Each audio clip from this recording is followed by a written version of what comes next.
नमस्कार। आइए देखते हैं कोहलबर्ग का नैतिक विकास सिद्धांत। कोहलबर्ग के नैतिक विकास सिद्धांत के अनुसार व्यक्ति जिस समाज तथा समुदाय में रहता है वह समाज और समुदाय के नियमों, बंधनों, निर्देशों का पालन करता है। सामाजिक एवं सामुदायिक नियम निर्देश नैतिक मानदंड के रूप में जाने जाते हैं। समाज द्वारा आरोपित इन बंधनों, दायित्वों एवं व्यक्तियों निर्देशों का व्यक्ति की व्यक्तिगत इच्छाओं से संघर्ष होना स्वाभाविक ही होता है। आपस में मानसिक द्वंद्व होना कि क्या सही है क्या गलत है यह होता रहता है। और बालक जो है शैशवावस्था, बाल्यावस्था एवं किशोरावस्था में अपने इस मानसिक उथल पुथल के दौरान अपने खुद के भी नैतिक मानदंड को स्थापित करता है। लॉरेंस कोहलबर्ग ने पियाजे के द्वारा जो नैतिक विकास से संबंधित तथ्य प्रस्तुत किए गए थे उसी को और विस्तृत रूप में तार्किक चिंतन करके 3 स्तरों में उसको प्रस्तुत किया। ये जो नैतिक विकास के सिद्धांत है इन्होंने 10 से 16 वर्ष की आयु के बालकों के सम्मुख कहानी के रूप में नैतिक दुविधाओं के द्वारा प्रस्तुत किया।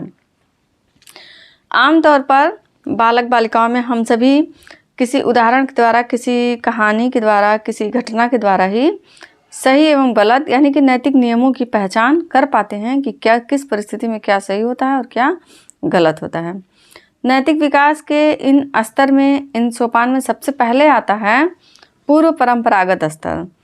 पूर्व परंपरागत स्तर में बालक जो है आत्मकेंद्रित निर्णय करता है, दंड तथा आज्ञा पालन अभिमुखता होती है, यांत्रिक सापेक्षिक अभिमुखता होती है। इस स्तर पर बालक अपनी आवश्यकताओं के संदर्भ में सोचता है, चिंतन करता है।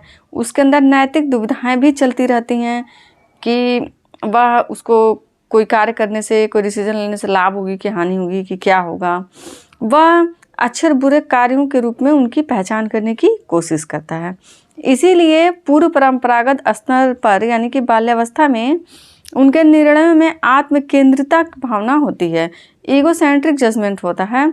वह अपने स्वार्थ के लिए सोचते हैं कि जिससे उनको लाभ हो, उस कार्य को वो करना चाहते हैं। यानी कि जो व्यक्ति, जो वस्तु, जो सिद्धांत, जो चीज़ें उनको पसंद होती हैं उसी को वो करते हैं।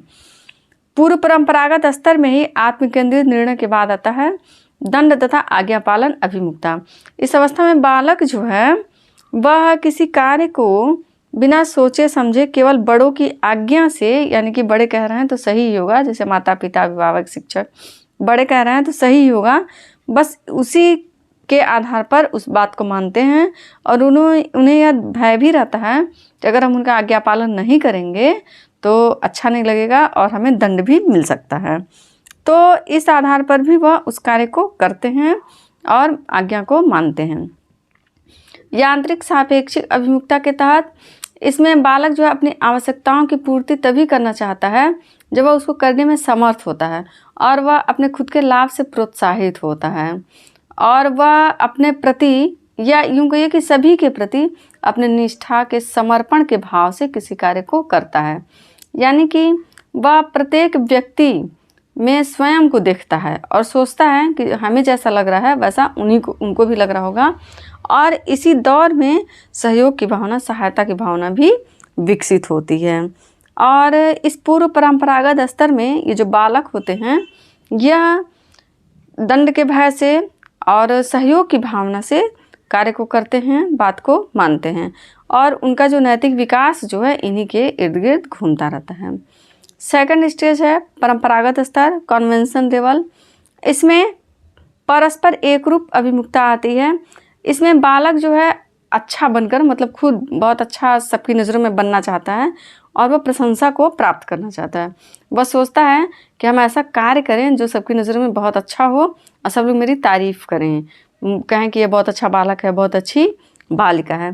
तो उनके जो कार्य होते हैं, उनके जो निर्णय होते हैं वो बस इसी बात को ध्यान में रखकर होते हैं कि वह बाकी लोग सबके बीच में प्रशंसा को प्राप्त करें और इसीलिए वो दूसरों का सहयोग करने को प्राथमिकता देते हैं। इसी में जब ये सहयोग की भावना से थोड़ा सा आगे बढ़ते हैं तब उनके अंदर अधिकार संरक्षण अभिमुखता आती है।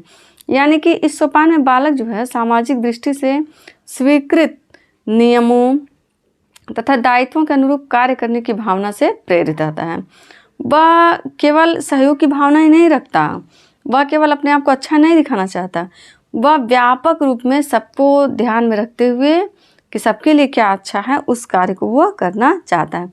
यानी कि सामाजिक दृष्टि से स्वीकृत नियमों तथा दायित्वों के अनुसार कार्य करना चाहता है और इस भावना से वह प्रेरित रहता है।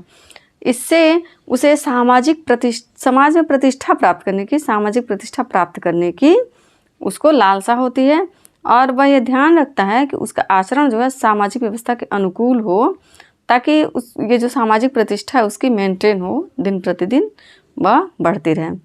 फिर आता है उत्तर परंपरागत स्तर, पोस्ट कन्वेंशनल लेवल।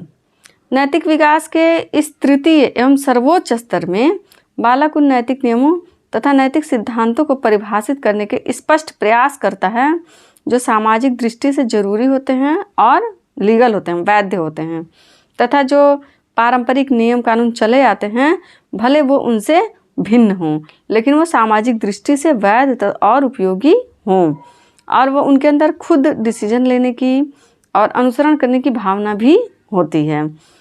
नैतिक मूल्य वस्तुतः जो मानदंड होते हैं, जो अधिकार होते हैं, उनकी कर्तव्यों की पूर्ति में निहित माने जाते हैं। इसमें जो किशोर होते हैं, जो नवयुवक होते हैं, वो सामाजिक अनुबंध विधिसम्मत अभिमुखता से प्रेरित होते हैं और इसमें वह उनके अंदर ये प्रवृत्ति आ जाती है कि सामान्य व्यक्तिगत अधिकारों व मानदंडों को परिभाषित करने की कोशिश करते हैं और वो समुदाय के द्वारा स्वीकृत नियम कानून के अनुसार ही कार्य करना चाहते हैं। व्यक्तिगत मूल्य तथा विचार के सापेक्षवाद के प्रति जागरूकता के फलस्वरूप वह आम सहमति पर पहुंचने का प्रयास करते हैं और उस पर वो बल देते हैं। वह ये सोचते हैं कि जो पुराने परंपरागत नियम चले आ रहे हैं उनका पालन होना चाहिए, लेकिन उनके पालन के रूप में आम सहमति क्या है, सबका विचार क्या है, सब लोग क्या चाहते हैं जो समाज के हित में हो। इसी में हम देखते हैं कि वह सार्वभौमिक नैतिक सिद्धांत भी उस तरफ भी वो जाते हैं और वो करना चाहते हैं। वह उचित अनुचित या ऐसे निर्णय लेना चाहते हैं जो उनके खुद के द्वारा नैतिक सिद्धांतों पर आधारित हो, खुद के द्वारा निर्धारित, यानी उनका जो अनुभव है उसके आधार पर वो जो सोचते हैं कि ये चीज़ें सही हैं, ये गलत हैं, यानी उनका जो नैतिक नियम है उसके सिद्धांत पर वो कार्य करना चाहते हैं। यह उच्च परंपरागत स्तर होता है। उनके अंदर इतना विकास हो चुका रहता है कि उनको सही और गलत की समझ हो चुकी रहती है और वो उसी के आधार पर खुद डिसीजन लेते हैं और खुद कार्य करना चाहते हैं। और उनके अंदर मानव अधिकारों की समानता, परस्परता तथा मानव जाति के प्रति सम्मान की भावना उनके अंदर उत्पन्न हो चुकी होती है। कोहलबर्ग के नैतिक विकास के इस सिद्धांत के तहत बालक में विकास के 3 सिद्धांत पाए गए हैं, जिसमें पूर्व परंपरागत स्तर, परंपरागत स्तर और उत्तर परंपरागत स्तर के रूप में हम इसको देखते हैं।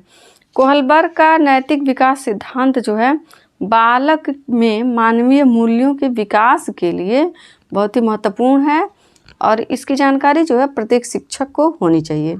इसमें हम पाते हैं कि प्रथम स्तर पर बालक आत्मकेंद्रित होता है और बीच में वह सामाजिक केंद्रित हो जाता है और फिर उसके बाद में वह बाह्य केंद्रित हो जाता है, यानी कि वह सोचता है कि जो हमारा समुदाय है, हमारा समाज है, हम उसके अनुसार कार्य करें।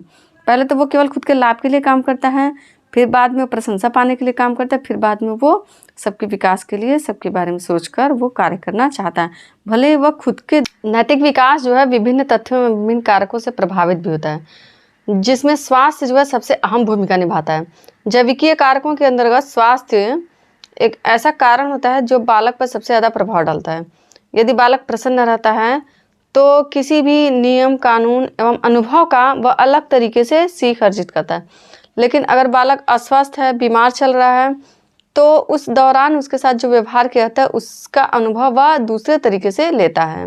भले ही एक ही व्यक्ति का व्यवहार उसे दोनों ही परिस्थिति में अलग अलग दिखाई देता हो या अलग चीज़ें सीखता हो, लेकिन उसके द्वारा सीखने की प्रक्रिया भी उसके स्वास्थ्य का कारण बदलती रहती है, स्वस्थ होने के दौरान और अस्वस्थ होने के दौरान। और शारीरिक दृष्टि से स्वस्थ व क्रियाशील बालक भी वह जो है जो हमारे जीवन के कड़वे अनुभव होते हैं उनसे भी अच्छी सीख ले लेता है और जबकि एक चिड़चिड़ा या मानसिक रूप से अस्वस्थ बालक जीवन के सुखद अनुभवों से भी सही चीज़ें नहीं सीख सकते हैं, नहीं सीख पाते हैं। फिर हम देखते हैं कि बालकों पर जो परिवार का प्रभाव होता है वह भी बहुत ज़्यादा होता है। परिवार में जिन लोगों के बीच में वह रहता है उनका प्रभाव वह जीवन पर्यंत उस पर पड़ता रहता है। परिवार में माता पिता, भाई बहन, दादा दादी, नाना नानी जो भी लोग होते हैं उनके आदर्शों, उनके विचारों, उनके सिद्धांतों, उनके कार्य करने के तरीकों तक का प्रभाव बालक पर पड़ता है। बालक शैशवावस्था में, बाल्यावस्था में उन्हीं के कार्यों को देखकर अनुकरण करता है और बड़े होने पर उनके बातचीत या उनके प्रति किए गए व्यवहार से वह सीखता है और उन्हीं का अनुसरण करने का प्रयास करता है।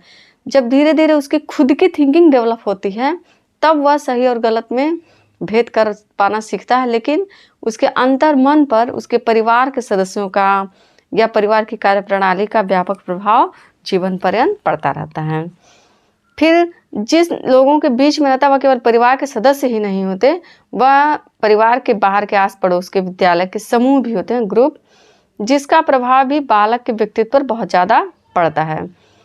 बालक के व्यक्तित्व पर इस समूह का इतना ज़्यादा प्रभाव पड़ता है कि परिवार में होने वाले विचारों एवं कार्यप्रणाली को परिवर्तित करने की या उससे अलग तरीके की सीख लेने में प्रभाव डालने की सामर्थ्य भी उसके साथियों के समूह में होती है। कभी कभी ऐसा होता है बालक घर से दुखी है और वह जाके अपने बेस्ट फ्रेंड से बात करता है, तो बात करने के बाद जब उसका मन हल्का होता है या बेस्ट फ्रेंड उसको सही सलाह देता है तब वह सही सीख अर्जित कर लेता है। नहीं तो वह कुंठा की भावना में, हीन भावना से ग्रसित होकर भी अपने पारिवारिक माहौल के कारण वह बिखर जाता है, टूट जाता है। इसीलिए जो हमें यह देखना चाहिए कि बालक जिन समूह में रह रहा है उस समूह के बालक बालिकाओं का व्यवहार कैसा, उठना बैठना कैसा है, वह किन किन चीज़ों का सेवन करते हैं, क्या वो पढ़ाई करते हैं कि नहीं करते हैं, किन लोगों के बीच में रहते हैं, इन सब चीज़ों की जांच पड़ताल हमें करती रहनी चाहिए ताकि बालकों का जो है नैतिक विकास, नैतिक क्या, मानसिक, शारीरिक, सामाजिक हर तरह का विकास पर समूह का विशेष प्रभाव पड़ता है। फिर बालक के नैतिक विकास पर धार्मिक प्रभाव जो है सबसे ज़्यादा इफेक्ट डालता है।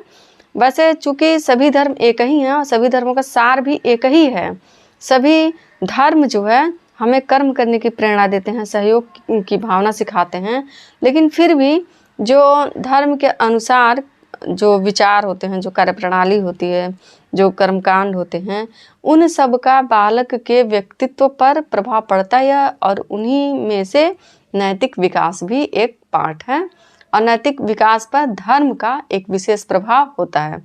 हालांकि विस्तृत अध्ययन करने पर बालक धीरे धीरे ये सीख भी जाता है कि सभी धर्म एक ही हैं, सभी धर्म का कहना एक ही है, लेकिन अगर वही उनको सही तरीके से न सिखाया जाए, सही उनको व्याख्या करके न बताया जाए कि क्या है कैसे है, तो उसी शब्द का वो गलत मैसेज भी ग्रहण कर लेते हैं और वह जो है उनके खुद के भी हित में नहीं होता और हमारे समाज सोसाइटी के हित में भी नहीं होता है।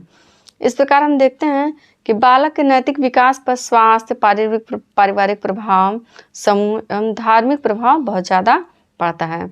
बालक के नैतिक विकास में जिन भी चीज़ों का प्रभाव पड़ता है उसमें वर्तमान समय में ये जो इलेक्ट्रॉनिक मीडिया है, इंटरनेट है, इसका भी बहुत ज़्यादा प्रभाव पड़ रहा है और हमें यह सुनिश्चित करना चाहिए कि बालक इन गैजेट्स के प्रयोग के माध्यम से क्या सीख रहे हैं और उनकी थिंकिंग किस तरह डेवलप हो रही है।